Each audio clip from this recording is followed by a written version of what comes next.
Great. Good afternoon, everybody. Thank you for joining us for this first in a series of health, safety, and sanitation webinars focused on each of phase 1 sectors that are due to reopen when we get the green light to do that. I want to give a special thank you to the City of Tigard, Washington County. I'm going to start with an introduction of everyone. I'm Debbie Mollahan. I'm the CEO of the Tigard Chamber. And Lloyd Purdy is with us. He is the Economic Development Manager for the City of Tigard. And we have partnered together to bring this to you. And we could not do this without our Washington County partners. So today's speaker is Frank Brown. Frank is the Environmental Health Licensing Supervisor with Washington County. Don Ware is here to support Frank in case there's some questions that he can't answer. And Don is a registered environmental health specialist too with Washington County. Online, we also have Alita Ostapkovich. Hopefully I pronounced that last name correctly. And she is currently with the Emergency Operations Center, and she's an emergency management coordinator at Washington County. And then Jessica Love, who you currently do not see, is helping facilitate this Zoom webinar. And she is on my team and is our marketing extraordinaire. So welcome all of you. I hope this is a very useful presentation for you. And I am going to share my screen and jump into the first slide. And as part of the presentation format, just to know, once we go into the actual slide sharing, only the person that is speaking will you as participants be able to see online.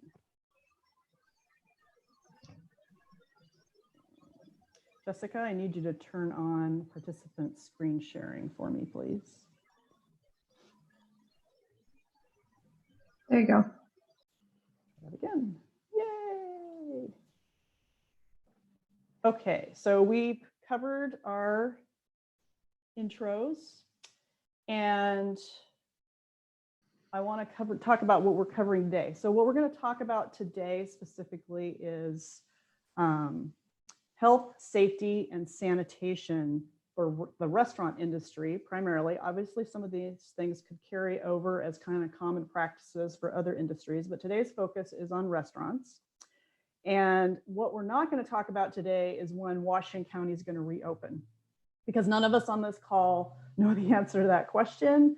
And if you have not heard, the gate for that opening date has to do with having the right number of contact tracers hired within Washington County to set up the required contact tracing system. If you have questions, we're going to take those at the end of this presentation, and you would use the Q&A function that you will find down at the bottom of your menu to submit your questions. We would like you to keep your questions focused on health, safety, and sanitation, as that is the topic that we're covering today. If we end up with a question that doesn't fall in that category, that probably likely is not going to be answered. If we don't have time to get to everyone's questions, we are going to be recording what all those questions are so that we can then do a written feedback to that, and that content would be posted on the City, the Tigard Chamber's website, as well as most likely the City of Tigard's website. And just so everyone is aware, this webinar is being recorded. It's also currently being live streamed on YouTube. And so if you have to miss a part of this, or you know someone that wants to hear what was said, they'll be able to listen to the recording. So with that, I would like to hand it off to Frank. Great. Thanks, Debbie. Hi, everybody. Thank you so much for attending today. Thank you again to our host, City of Tigard and the Tigard Chamber of Commerce for partnering with us. I also want to mention how I know that the current environment has impacted a lot of us, in our communities and our businesses and personally, and recognize that that's, really a big factor, and that I think, like all of us have had an impact, we've all had to adjust, and we're all learning because this is something different, and we are picking up stuff and learning as we go along. So I recognize and honor that with all of you participating today and those who might see this in the future. And again, if you have questions, please go ahead and make sure you post those in the Q&A part. Okay, so let's go on to the next slide. So I'm going to review some of the information that was put out by the Food and Drug Administration. It's very similar to the information that Washington County had put together as a draft for facilities that are planning to reopen as we move into that next activity. And then at the end, there's a few slides, and also in some of the stuff the FDA put together on the reopening guidance, based on what Governor Brown has put together. And then of course, we're gonna look at your questions and try to answer those. So those are our goals. And you can hold me to those. So this next slide is basically just a title slide for the FDA reopening guidance. And if we go to the next slide, there's a really nice document, and all this stuff is available for you to look at later, that talks about the major 4 components involved in the process of reopening. And when I talk about reopening, I'm talking about facilities that have maybe been closed completely and facilities that have just been doing pickup, carry out, delivery types of things. So we're going to try to touch on both of those angles when it comes to specifically restaurant type of food service. Okay, so let's go ahead and go on and let's get into some of the meat of some of these actual checklists. So the FDA provided this food safety reopening for, again, like I said, previously closed places. It addresses the key food safety for retail establishments, and then what they need to consider when starting their new operations or operations. And again, I just want to add the caveat that this isn't a comprehensive list. So some of this is going to be you thinking about it and what would that mean in your specific location, okay? So let's go on to the next one. So when it comes to operations, are you posting signs that help recognize the stop of COVID and promote protective measures? And I'm going to give you a couple examples, like a sign at your entryway, or maybe down a little bit from there, that says something like, "Hi, welcome back, and here are some things you need to do before you come in. No, we're going to space you in certain spaces," or if you're not feeling well, you think you have any symptoms, please don't come into our facility. So those are the kind of things. I've also seen some really nice marks on sidewalks that are like 6 feet apart, so that if people are waiting outside your facility, they know, this is sort of a staging process and we're going to get you in, okay? So signs are going to be really helpful. I think also when it comes to looking at minimizing having a bunch of staff having to like run around and watch, if you have some good signs that are clear, and there's some available on the Oregon Health Authority's webpage and as a reference at the end, that would be useful. So when we look at the facility in general, are things working? Do you have your lights, are they back on? Or is gas service back on if you had that turned off? Is your vent hood working? These are restaurant functions that we've got to have going on. Is your fire suppression still going? So check those, like, have you shut the garbage service off for the last couple of months? And do you need to bring your garbage hauler back in to start picking up stuff? And then are the toilets and that kinds of things that support the business functional and stocked and that kind of thing. So and yes, again, I just talked about that, but do that initial cleaning and sanitizing too before you operate, so that everything is like just ready to go, okay? So that will be another part of getting ready for the facility to be open to the public. Let's go on. So again, this is stuff that you would do anyhow. I'm assuming that you guys, as you run a business or the restaurants are operating, we're going to make sure that their pest control is managed. So, looking around for harborage if you've not been there for a while, and so there's been maybe some grain items or whatever sitting around, you want to double check and just kind of do that perimeter check, look for entrances, watch for your pest control. If you have a pest control operator, you may want to get them back to servicing your facility if you would let that go for a while, okay? And again, check those vent systems, make sure they're working well. And this is the part about pest control to keep in mind, with the COVID concern, we do want more ventilation as much as possible, but know that if we leave facilities open, like that pests can be a problem by the, coming in. So just be aware that you're gonna have to kind of watch that. So if you have, a fly coming in because you left the door open, you're gonna have to figure out how you're gonna handle that kind of thing, but it's gonna help when it comes to getting air turnover. And also note that, like if you do leave doors open, then kids could run out and you want to be careful about something like that. And then, we were going to look at those things that are high touch. So, high touch things, and we don't a lot of times think about this necessarily, but are like seat covers and tablecloths and throw rugs, with things like that. They really, if they can be removed, let's take them out, okay?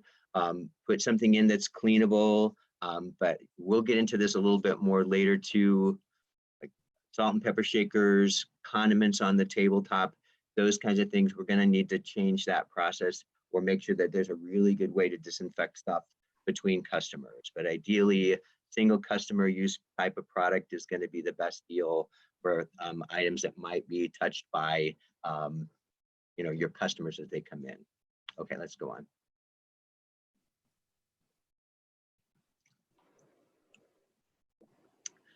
So again, we've got the potable water, your water that's working and available. So I would run around and just turn on my faucet to make sure that it's going well, that you've got the hot and cold going on as well, okay?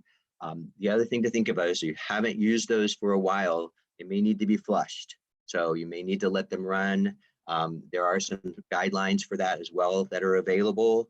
I believe there's a reference to that at the end, but that's something to keep in mind. Are your sewage lines working? So, flush those toilets, make sure the drain is draining, some simple stuff.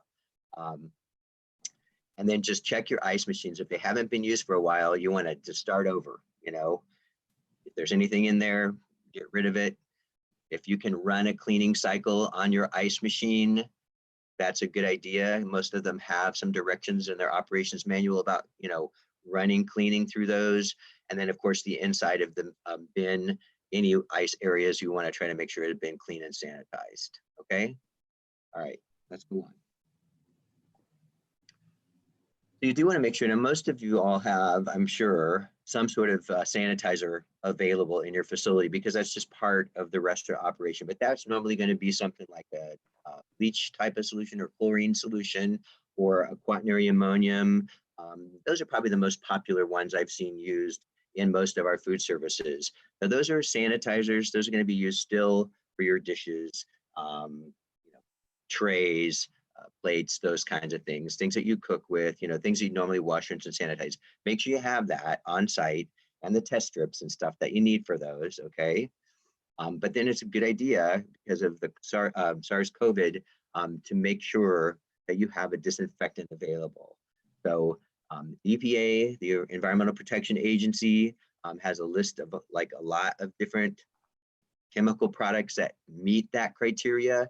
And just so you know, if you are using like a regular plain unscented bleach as a sanitizer, that is a very easy thing to use for a disinfectant, okay? So, maybe save yourself from having to buy 2 or 3 different things, but that is a good one to know. And you want to make sure that you're able to clean and disinfect, following label directions before the facility is ready to operate and during some operation as well.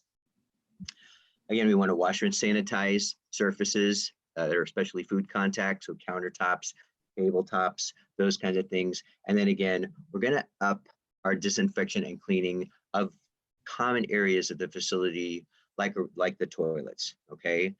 So make sure those are being cleaned and disinfected more frequently. Let's go on to the next one. So I just want to talk a second here because it's very confusing. Even in our professional world, occasionally we accidentally interchange sanitizing and disinfecting. And so I try to come up with a really simple definition of sanitizing. Sanitizing is usually what's done to a food contact surface. So it's going to get rid of most of the bacteria, but not all, but it doesn't leave a residue after it's used. So it's usually a lower concentration of, let's say, bleach, 100 parts per million, which you can check with the test strips. I hope you all have those test strips. It will, if you eat after that, it's not going to hurt anything. There's no rinse required when you use a sanitizer, okay? It's at a concentration that's safe. But a disinfection concentration, it's much higher. As far as the concentration goes, it's usually about a 99.99% kill of most microorganisms, and it does leave a residue, so you don't want to eat after you would disinfect, okay? So you're not gonna, and this is a weird example, but you're not going to necessarily lick a doorknob, okay? That is something that you would disinfect, and you want to have, I know, hopefully not, but you'd want to be able to disinfect that because it's a high touch surface, but you're not just going to sanitize that. You're going to disinfect that common hand touch type of thing. And again, always follow those label directions for the products, okay? All right, let's go on.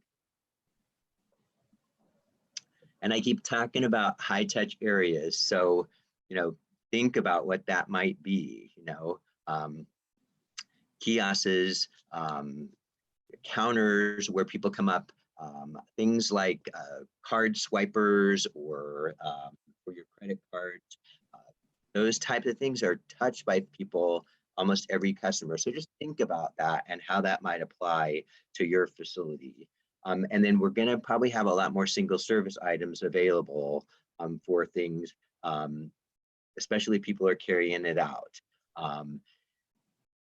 If you're not, make sure that reusable food service items are handled, of course, with gloves and washed in soap and water and or in the dishwasher, and make sure, of course, you're wash, rinsing, and sanitizing. Anytime an employee touches something that's reusable, of course, they want to make sure that either wearing gloves to help minimize contamination to themselves per se, and then or washing hands. So those are some things to keep in mind as handling dirty, reusable like plates, let's say, or silverware as you're bussing a table. It's good to have those staff get together and talk a little bit about what's the right way to clean stuff now, because it's a little different than what we might have been doing in the past, okay? So make sure everybody's trained on that. There's some things about chemicals, some of them you don't want to mix it all. So make sure that the staff understands what they're doing and what those chemicals are about and how to apply them. And then, of course, you want to develop a plan for routine disinfecting and cleaning of the facility. So you're going to need to make sure you have enough stock of that available, that disinfectant and cleaning equipment and cleaner available. So, okay. All right, next slide. So we're going to get into a little bit here more just about food safety. So like if you shut your restaurant down, are your coolers and freezers and hot holding units and everything functioning? So let's turn them on, a few days before you think you might open, and just double check and make sure they're working. A lot of times folks like to put like in a refrigerator or a walk-in cooler, a glass of water. Then you can take a temperature of that water to see if that actual air temperature is like cooling that water down to a correct holding temperature. Freezers are pretty cut and dry, right? So if it's frozen, it's frozen. Yay, we're glad for that. And then hot holding units, just make sure they're going to hold at the right temperature. You can even put a pan of water in some of that stuff just to see, if it's going to work okay.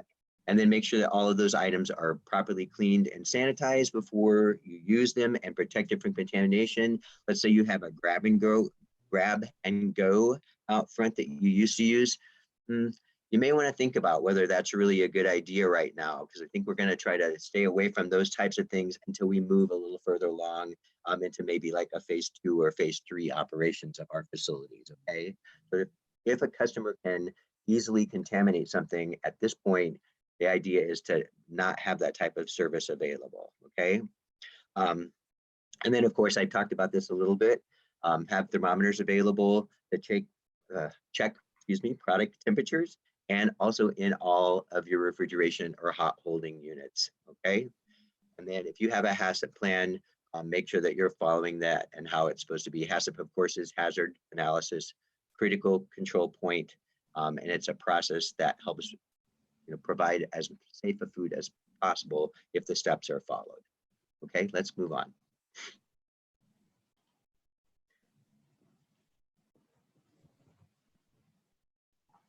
Get the next one there. Sorry. It's okay. Having a technical difficulty. No problem.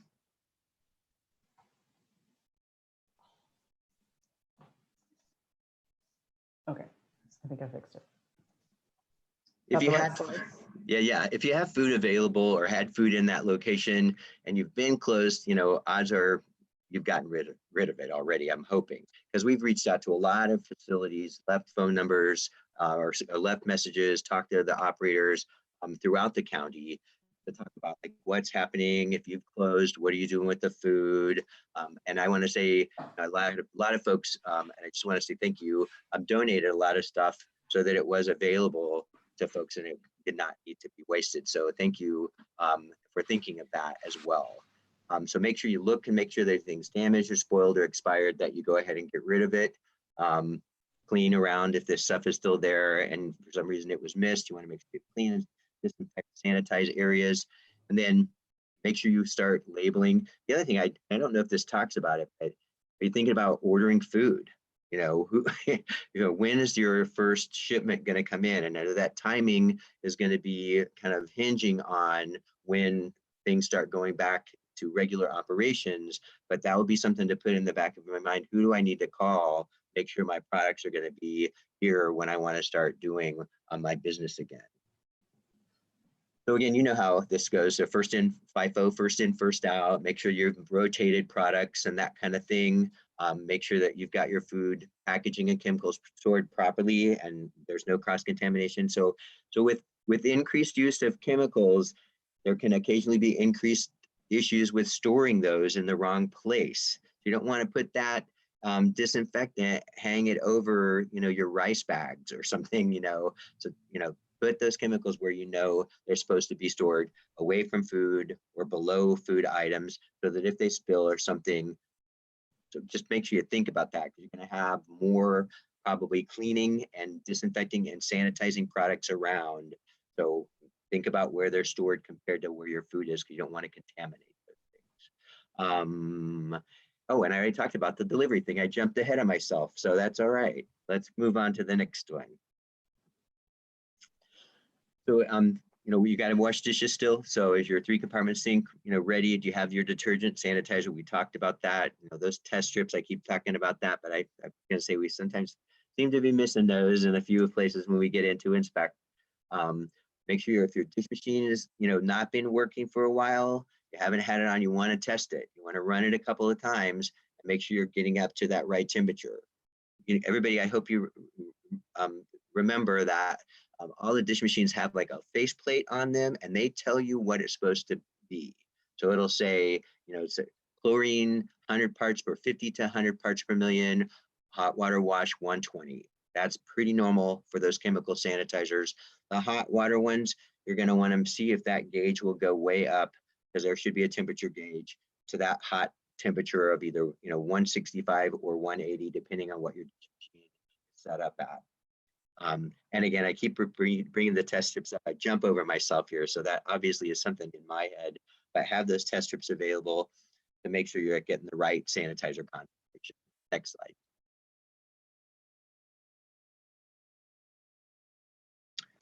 And again, employee hand stations, hand washing stations, and employee hand hygiene. We have emphasized this over the years, but now is even more important than it has been in the past. Make sure that all of your hand washing stations are set up with soap and paper towels, or soap and a way to dry sanitarily your hands after you wash. And that folks remember that you want to make sure they wash their hands, after they use the bathroom, before they're eating, if they blow their nose, cough, and sneeze.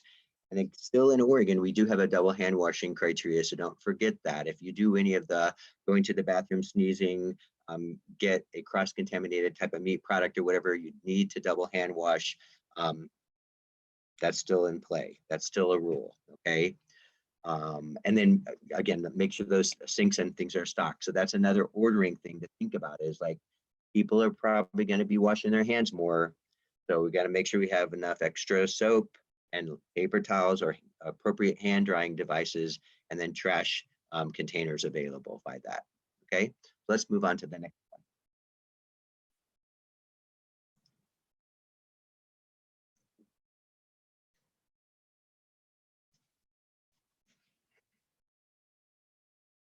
I think I'm moving along pretty well here, so.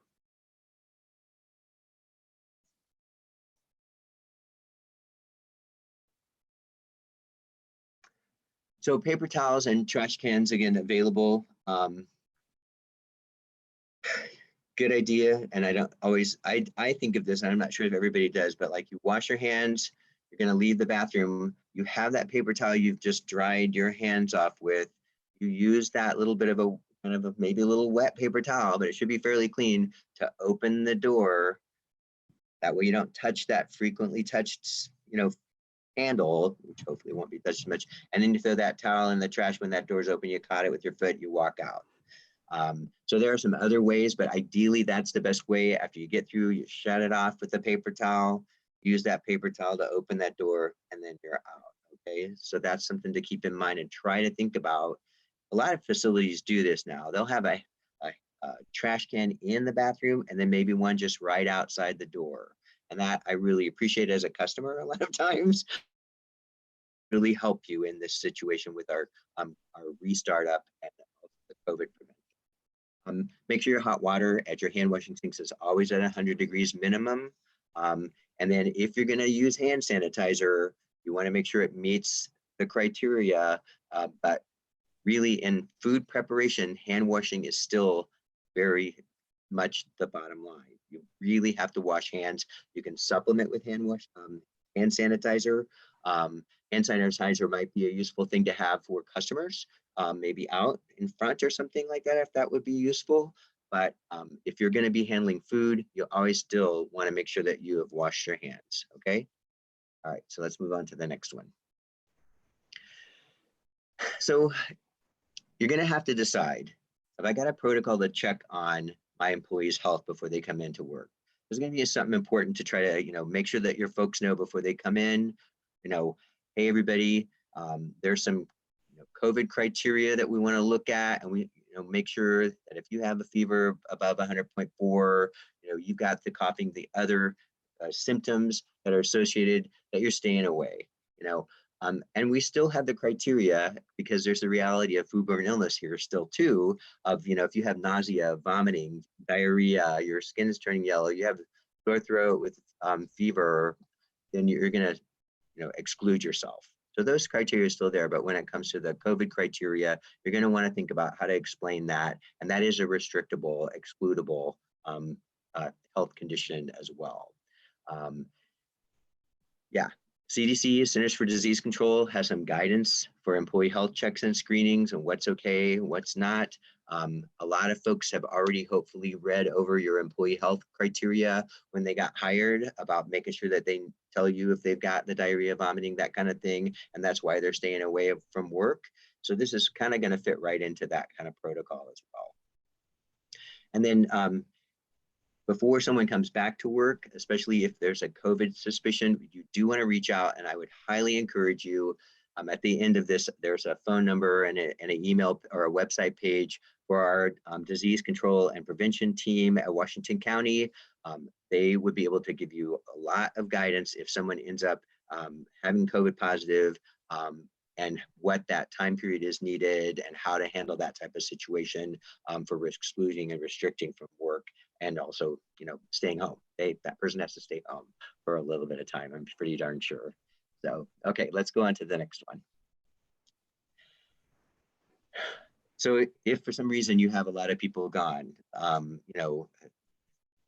are you going to handle that? So do you have a relationship with maybe one of your sister agencies, a sister restaurant that you could borrow a staff from? Do you have a backup, like maybe with an agency or something? I'm just thinking kind of out loud here. That's just something to think about, is if I have a staff that needs to be away and maybe some others are contacts, how am I going to handle that? How am I going to maintain my business?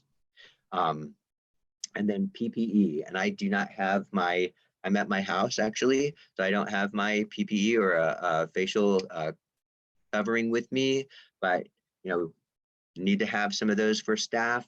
I'm pretty sure that the governor's new guidance says that people working have to have PPE in the food service. And I'm pretty sure that took effect as soon as that was issued. So folks working even in the takeaway type of facilities now that aren't open for seating are needing to wear face coverings while they're working. Because most of the facilities I've ever been in, restaurant inspections in my life, which I've been doing for 38 years now, there's not a lot of space. So it's going to be hard to maintain some of that 6-foot physical distance. So those are going to be really essential.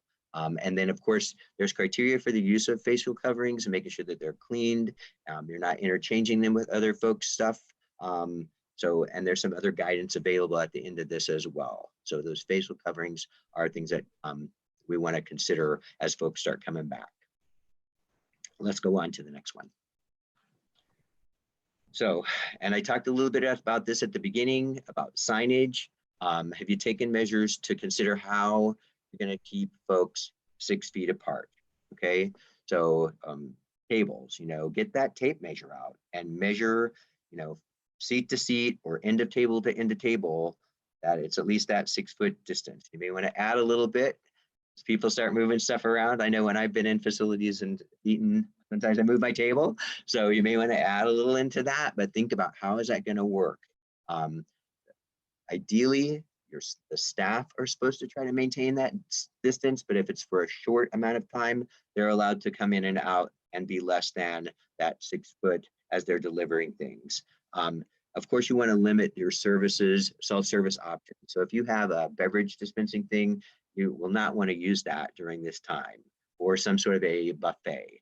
If you want to operate your buffet as I'm pointing at these foods and someone puts them on your plate for you, I'm pretty sure the OHA guidance talks about that being okay. But if you have anything that's self-serve, you're going to need to rethink that at this point until we move further along into other operational phases.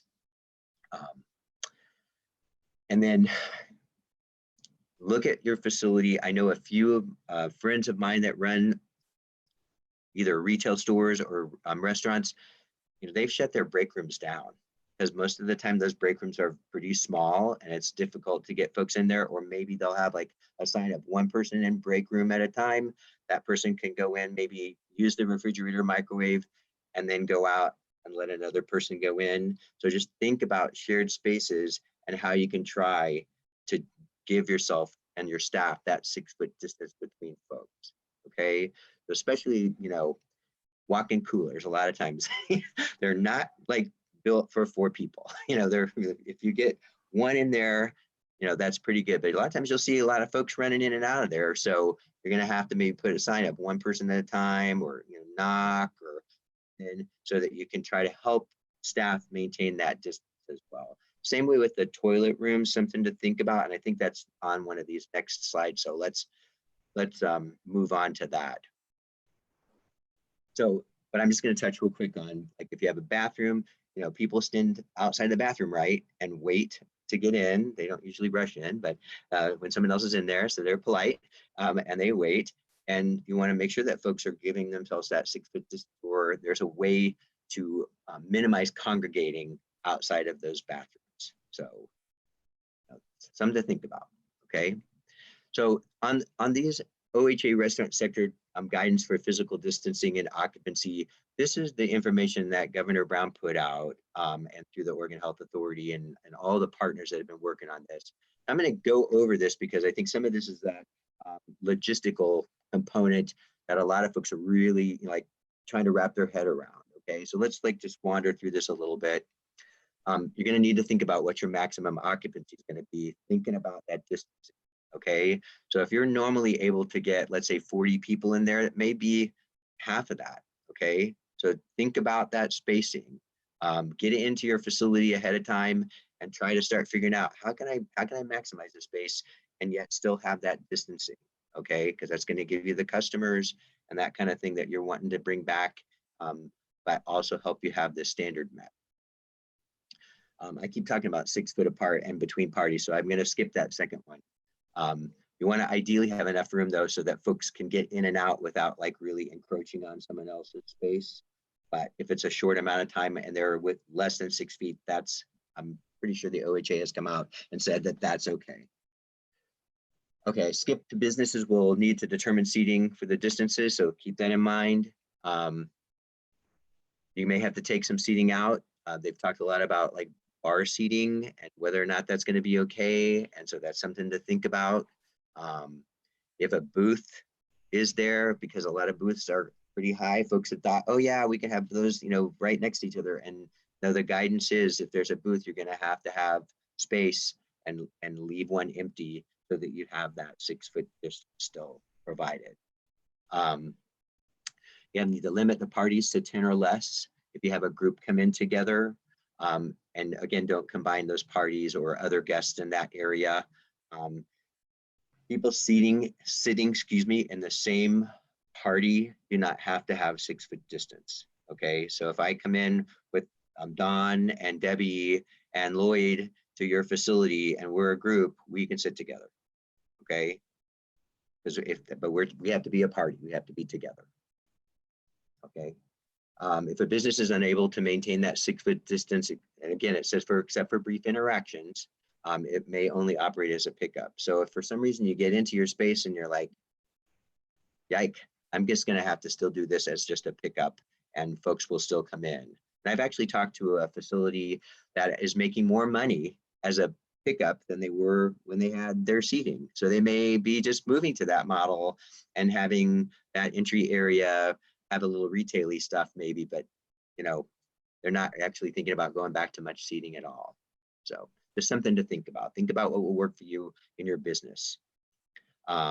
Yes, and I forgot to mention at the end of that, it says indoor and outdoor seating. Okay, so don't forget that outdoor seating as well. So if you have a couple picnic tables or a bistro table out on the sidewalk and that kind of thing, you want to keep in mind, still want that 6 foot distance going on with that as well. All right, sorry, let's go to that next one. So Oregon, bare hand contact with ready to eat food, it's encouraged that not happen, but it's not in rule, but you really should be, I would highly recommend the use of utensils or some non-contact with food that's ready to eat. I don't know if you guys have watched many commercials for food lately, but folks are talking a whole lot anymore about no touch food service, but just something to keep in mind that folks are really watching that, and it is an extra layer of safety for food safety, not only with COVID, but also for other types of food. So just keep that in mind. We really want to try to use those utensils and other methods rather than actually touching food products. Folks, everybody wash hands, wash hands, wash hands, wash hands, wash hands. That's been the message of public health forever and ever, I'm pretty sure. If folks are doing cleaning though, and especially a lot of cleaning, you want to make sure they're wearing some gloves, and that's more for protecting of themselves as well. Those chemical concentrations, can be pretty harsh on the hands and that kind of thing. So that would be a good idea, and also is protective from them if they're cleaning up any sort of debris.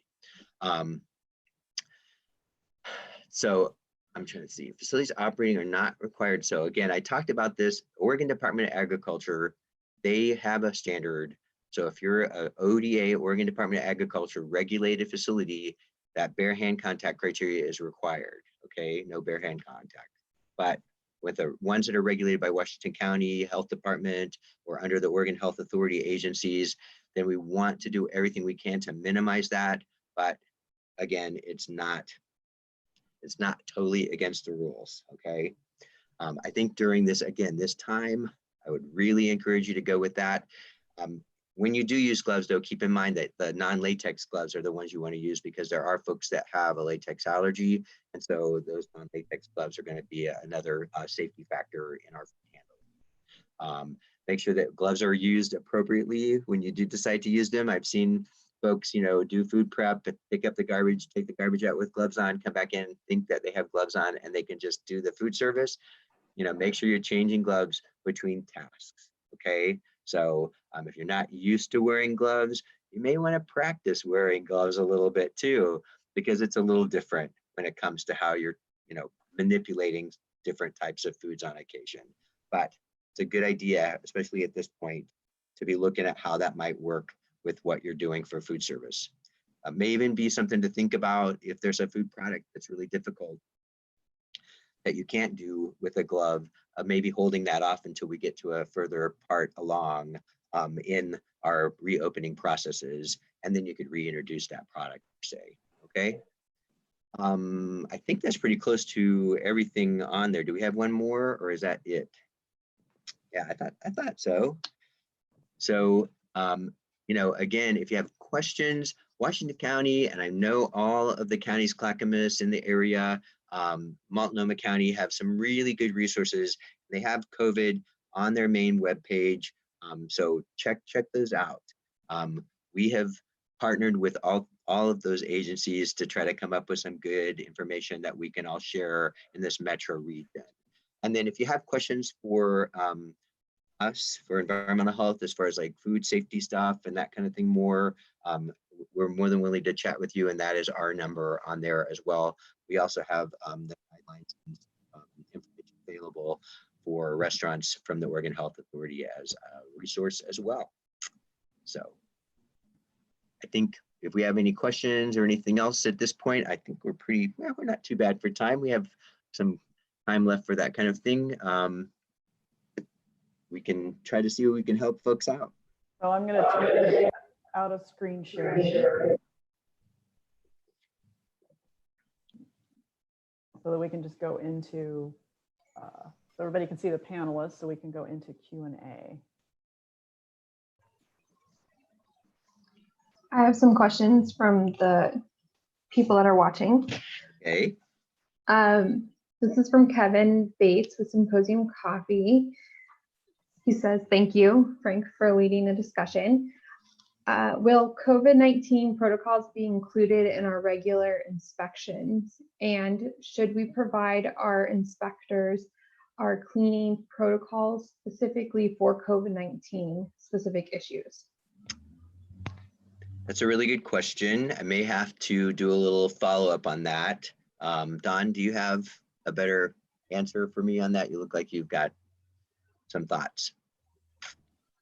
Whoops. Is your microphone working?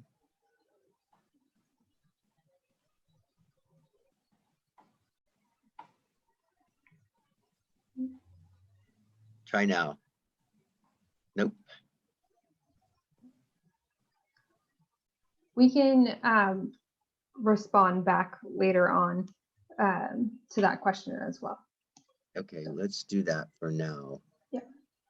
And then the next question is, would the county be able to provide a checklist guided based on these slides to be downloaded? And then will they be available in other languages? Yes. So, and Debbie, I think you might, we're going to maybe say something too, but that is a resource available, that this checklist is available. And I think it'll be posted as resources. Yes, our plan is to create a web landing page on the Chamber's site with general guidance for employers and then places for specific sector guidance. So like that opening slide you had with the 4 rows across, we have that, we have the FDA checklist. So things that are sector specific, we'll also post the OHA sector guidelines there as well, and anything else that we have. Great. And the languages, yes, I know things will be translated into Spanish. If other languages are needed, or just feel free to reach out and we'll see what we can do with that. So just let us know, but we know Spanish for sure. We can figure the others as needed. Just let us know what would be helpful. Very cool. And then do staff have to maintain 6 feet distancing if they're wearing PPE/face coverings? So yeah, so that's a good question. And from my understanding, no, per se. That's the ideal, is to keep that 6 feet distancing. But if you have the facial coverings going on, then that's there for that. Don, are you not able to give us anything? You want to text me something and I can answer, or type it into chat, or? Don, maybe try logging out and coming back in on the panel call. You want to do that? Try to recall us and stuff? Am I giving the wrong information? Just let me know. Okay. But yeah, I think Don's done a lot of relations with a lot of restaurants and folks calling in. So I know she's got a lot of answers and has participated, but she's having some technical difficulty here. So if I gave you the wrong answer, we're going to give you the right answer. We'll follow up.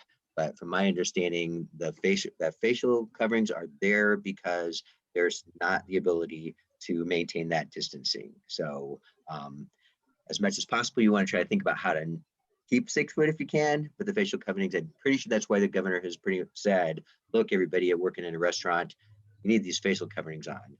I don't know if the governor's been in a lot of restaurants maybe too, and seeing how like there's a lot, closeness going on and people running by each other a lot. So the facial coverings are nothing. Very cool. And then one more, I know that you've already touched base on this, but just to clarify one more time, for restaurants that have countertop bar seating, can you clarify if they separate the stools within 6 feet or with 6 foot distancing, would that be allowed? So I'm getting the no from Don. So Perfect. let me just end it with that. At this point, no. And we could explore that situation with you maybe if you'd like, but the answer I'm getting from Don is no.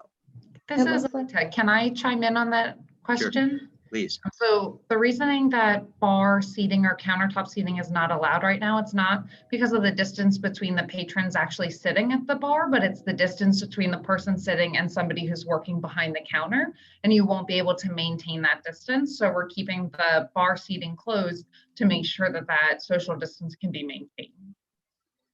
Thank you. It's good to have a team, just to remind my group. Thank you so much. Was that the last question, Jessica? Yes. Let me confirm. Frank, I had a question for you or whomever would like to answer it. So we've talked a lot about disinfection of high touch surfaces like doorknobs, card swipers, anything a customer or patron might touch. Mhm. Is there a recommended best practice in terms of like how often you should do that? Should it be like every hour? Should it be every 2 hours? Because I could just see like you could be scurrying around following every customer and trying to clean, and that might not really be practical. That is a really good question. Some of the information I've read is it has to be at least daily, which seems to me to be a little on the minimal side. But that is what I've read. So,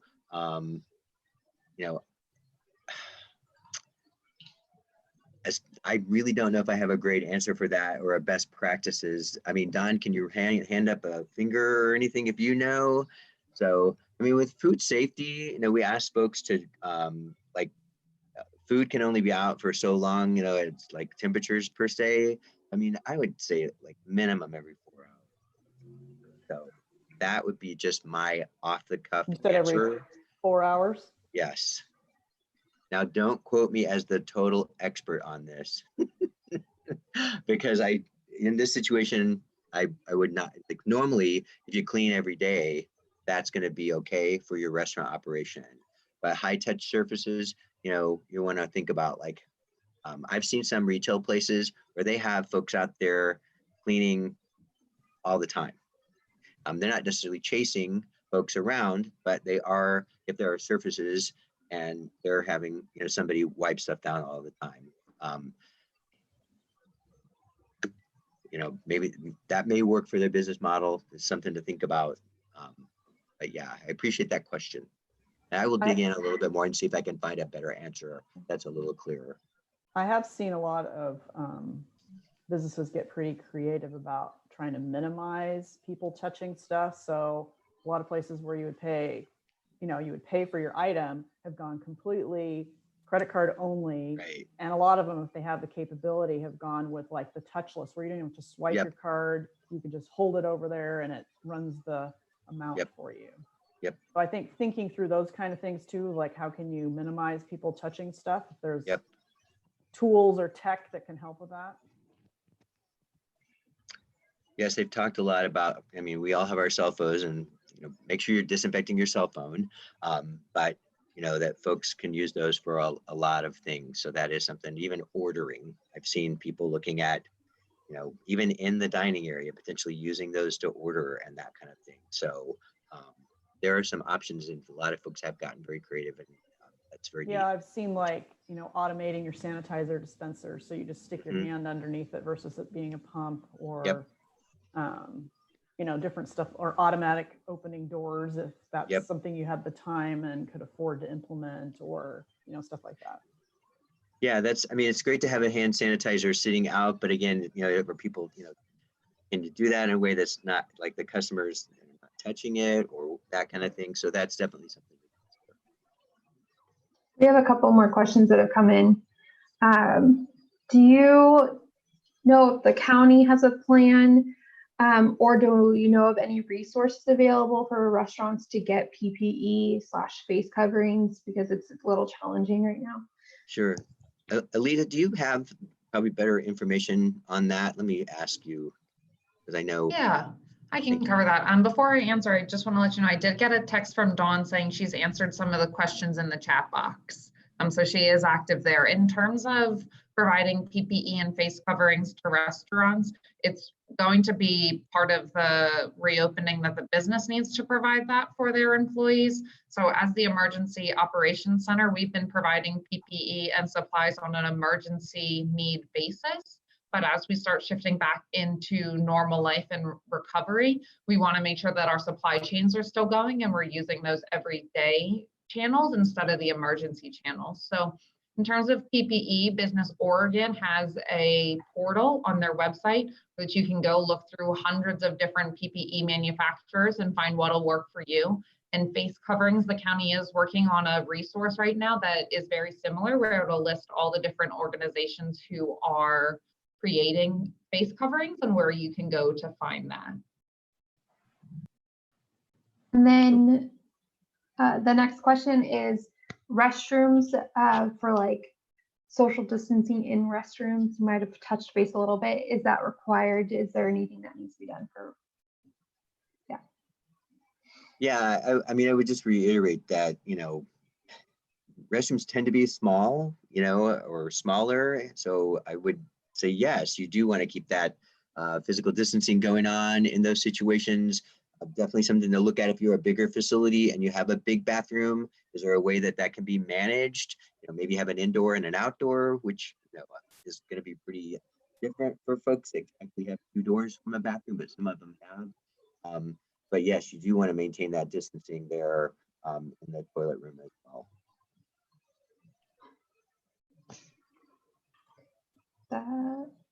That's all the questions that we have from the group so far. Okay. Well, if there's nothing, other questions, you know, if folks have other questions, you know, let us know. Again, I would just like to thank you all for sitting through this session today. I also like to thank the Tigard Chamber of Commerce and the City of Tigard, your staff, everybody for helping Dawn. Alita, thank you so much for participating with this as well. We look forward to working with you and working through these situations together. It's going to help us all just to have these conversations and try to figure things out to the best of our ability. So thank you very much. Take care. Frank, thank you. Thank for you your very much. time. So thank you all for attending. I hope this was informative, and please remember, once we have the recording, we will post a link to it and you can share it with fellow restaurateurs and other food-oriented sectors. Thank you.